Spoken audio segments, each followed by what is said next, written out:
Buenos días, el día de hoy mis compañeras Esmeralda Pedraza, Vanessa Wilches y quien les habla Angie Martínez, les profundizaremos un poco sobre la unidad número 3, revelaciones de los estados financieros.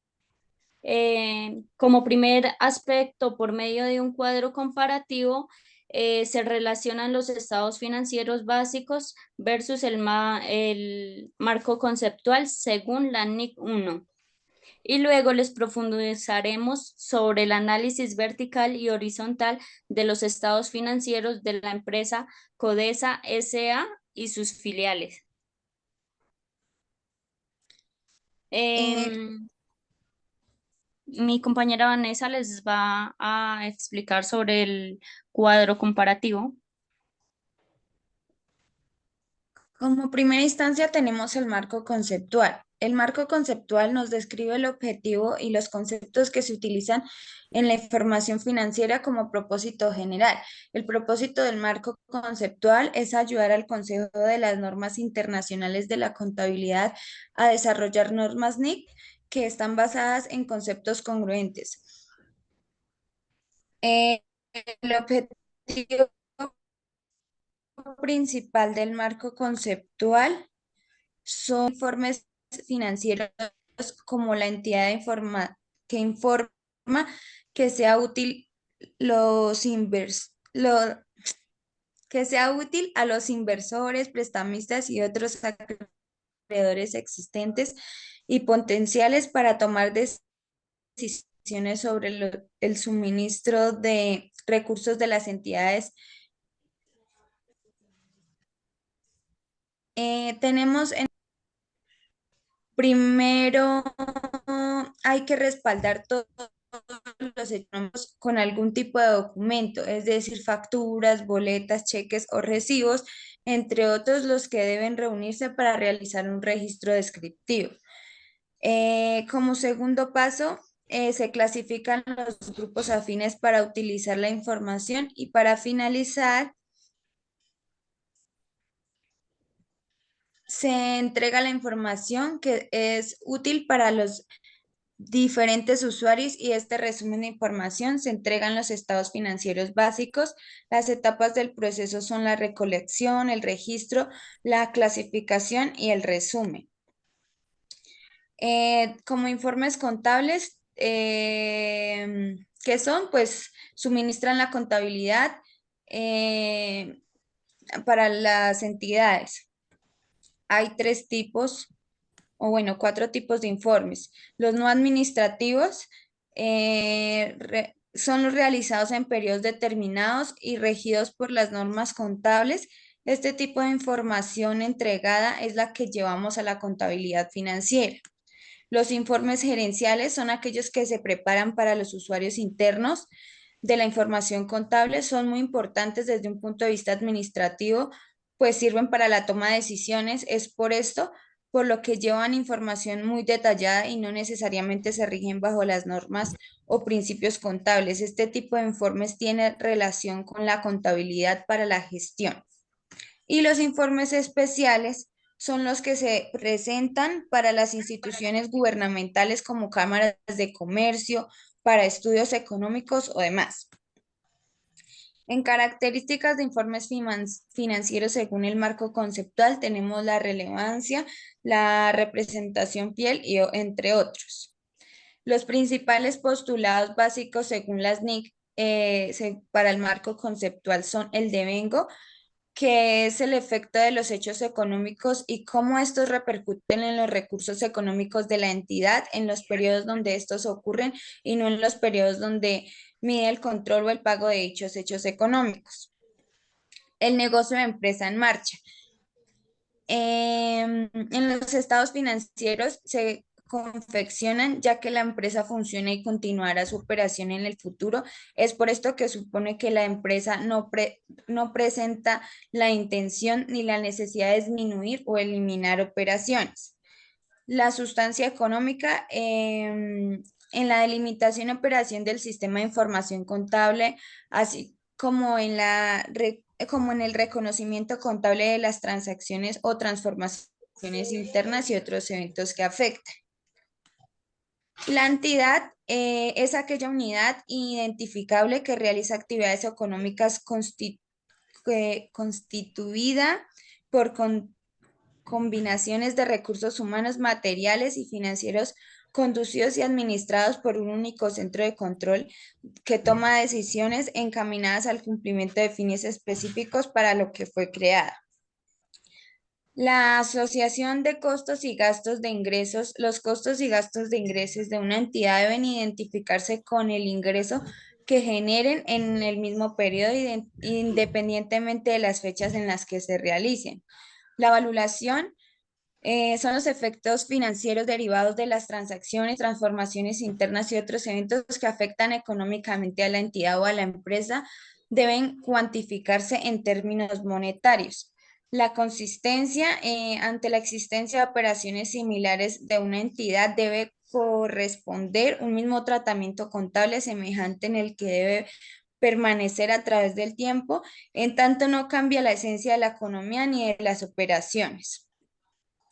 Como segundo indicador, pues tenemos los estados financieros básicos. Este, ¿qué es? Pues constituye una representación estructurada de la situación financiera y del rendimiento financiero de una empresa. El objetivo de los estados financieros básicos es suministrar la información acerca de la situación financiera y del rendimiento financiero de los flujos del efectivo de una entidad, a diferencia del marco conceptual, que son como en sí las normas que debemos tomar para una entidad en un estado financiero. Estas ya son las estructuras de la información donde podemos mirar el rendimiento de una entidad o de una empresa. Entre los estados financieros básicos tenemos los estados de situación financiera o como lo conocemos, balance general. Es un informe contable que demuestra la situación financiera de una empresa en una fecha determinada. Su estructura la forman cuentas de activo, pasivo, patrimonio y capital contable. Tenemos también el estado de resultados.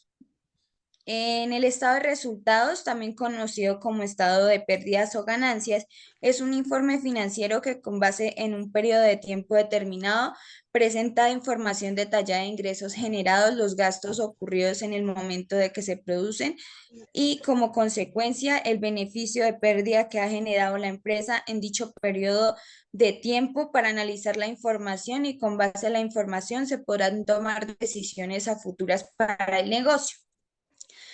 Tenemos también el estado de cambios en el patrimonio. En el estado de cambios de patrimonio neto forma parte de los documentos que comprometen las cuentas anuales de una empresa. También tenemos el estado de flujo de efectivo. Este es uno de los estados financieros básicos que informa sobre las variaciones y los movimientos de efectivo y sus equivalentes en un periodo dado.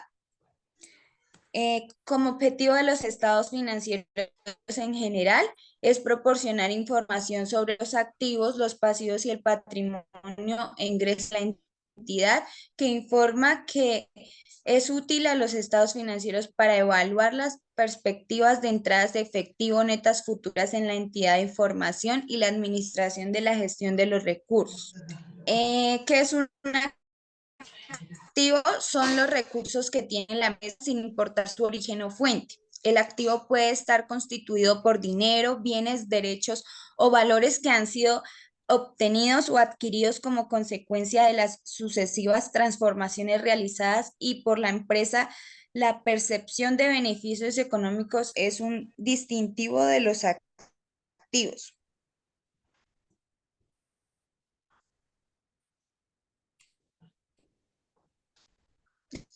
La empresa posee estos bienes o valores de la finalmente con el potencial de producir beneficios económicos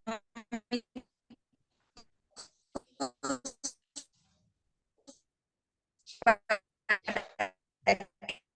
que una partida sea propiedad de la empresa.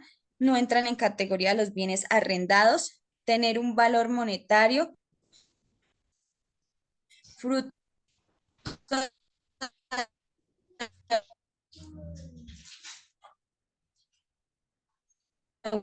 un hecho o transacción anterior.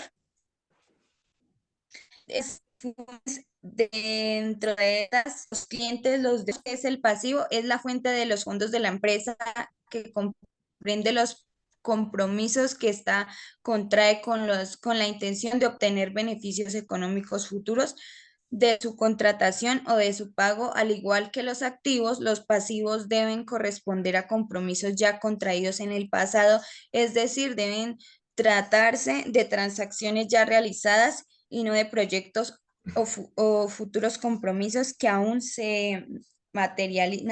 se materializan.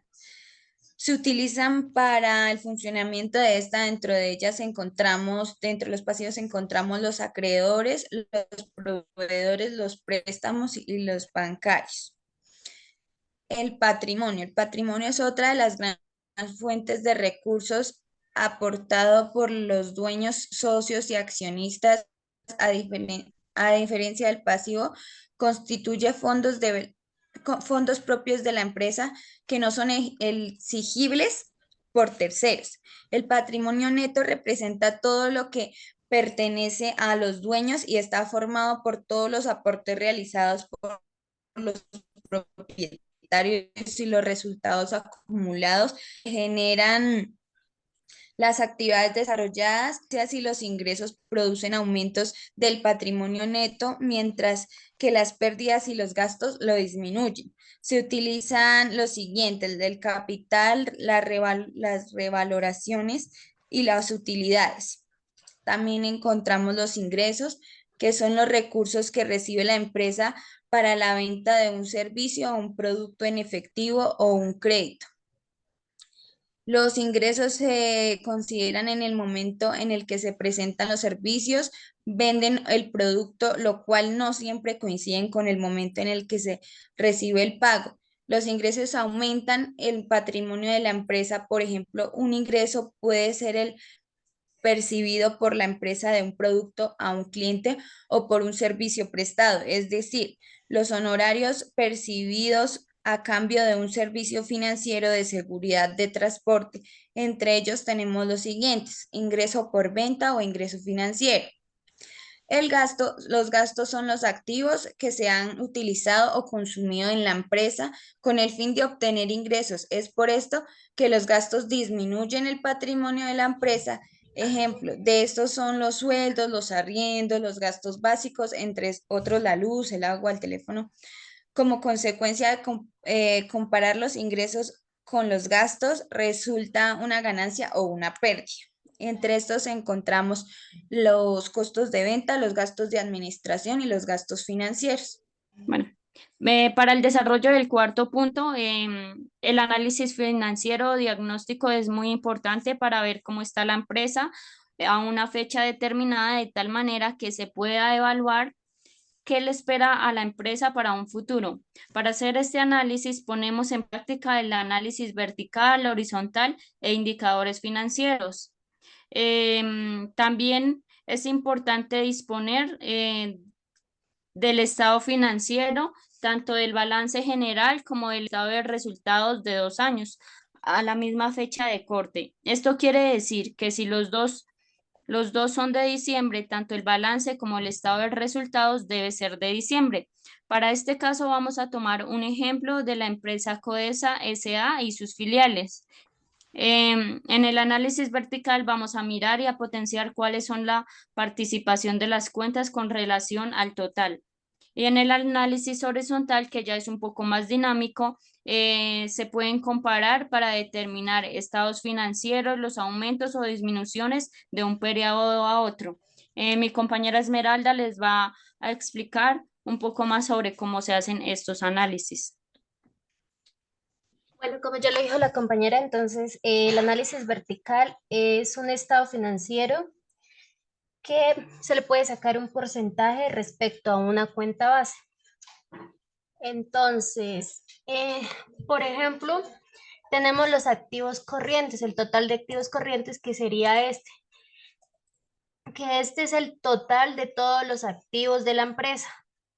A este, para sacarle los verticales, simplemente se coge el valor del activo que está, en este caso sería el efectivo y equivalentes, que son 490.315, y esto se divide en el total del activo de la empresa, que en este caso es 8.464.797, y eso se le saca el porcentaje. Em, y así con el resto de todos los porcentajes. Los de arriba serían con el total del activo.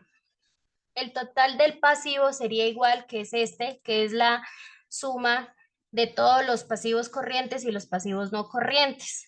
Igualmente, para sacarle el porcentaje se hace exactamente lo mismo, igual con el patrimonio, que es el total de todo lo del pasivo y del patrimonio, se hace exactamente igual para sacarle el porcentaje. Ese sería como el vertical. Igual acá tiene sus respectivas fórmulas para un año y para el otro. Para sacar el porcentaje horizontal, que es, en este se comparan 2 años o 2 periodos diferentes. Este determina las disminuciones o variaciones de cuentas de un año a otro, si ha disminuido o ha aumentado su patrimonio y sus pasivos.